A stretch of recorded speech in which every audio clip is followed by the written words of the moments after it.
Danes se poklanjamo žrtvam grozot druge svetovne vojne in posebej žrtvam in preživelim tovarne smrti Auschwitz-Birkenau.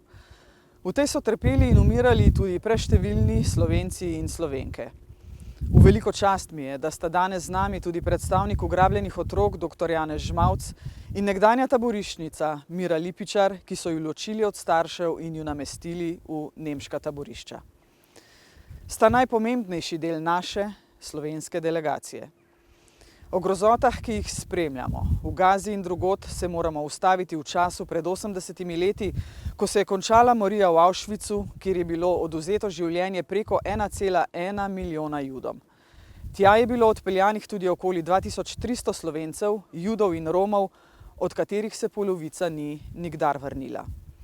Med drugo svetovno vojno je bilo v koncentracijskih taboriščih in več kot 100 njihovih podružnicah 58 522 Slovencev. Več kot 12 360 se jih ni nikoli vrnilo, saj so končali v plinskih celicah, krematorijskih pečeh ali v skupinskih grobnicah na tuji zemlji.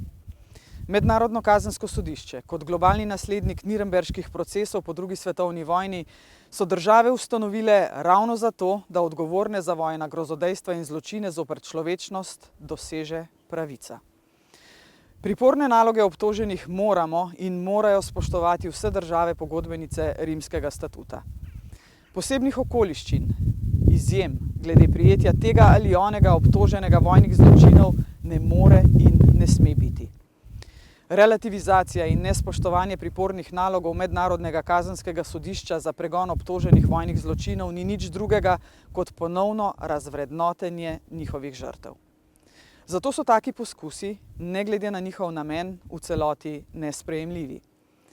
Pieteta do žrtev presega in mora presegati politiko, notranjo ali mednarodno. Slovenija je neomajna v tem prepričanju, zato se udeležuje komemoracije v Auschwitzu. Slovenija ostaja neomajna v svoji zavezi Mednarodnemu kazenskemu sodišču, da bo na svojem ozemlju prijela vse, za katerimi je sodišče izdalo tiralico. Slovenija ostaja neomajna v prepričanju, da je zaveza nikoli več brezčasna in univerzalna.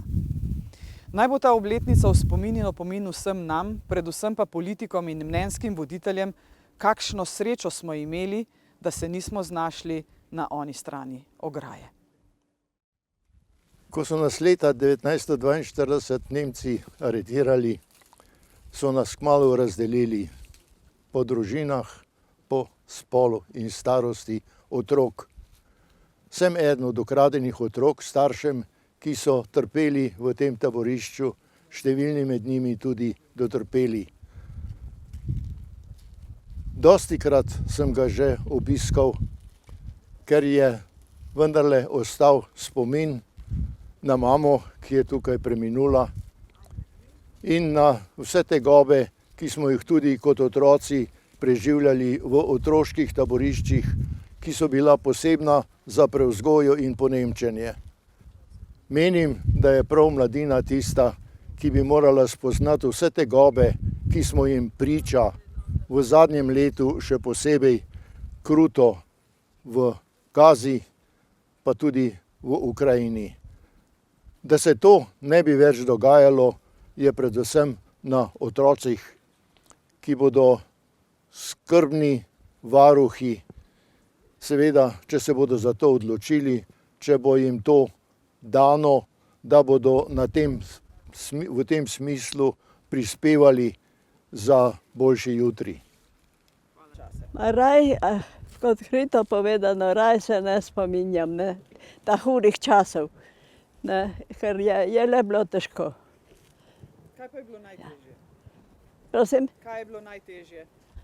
Ja, voda je manjkala, Zaprt notri nas je bilo skoraj 100 v baraki, In to se ni dalo, Voda zunaj na dvorišču, notri nič seveda. Tako da nisi mogel niti nekaj oprati. Težko je in obenem dobro, da se je tako izteklo, da smo sploh domov nazaj prišli. Tako da smo se potolažili sami sebe praktično dokler niso še drugi pristopili, organizacija in tako naprej. Da nikoli več vojne. En drugega tožiti, to zelo slabo, ne. Rajše normalno življenje naprej. Pa čeprav malo bolj skromno.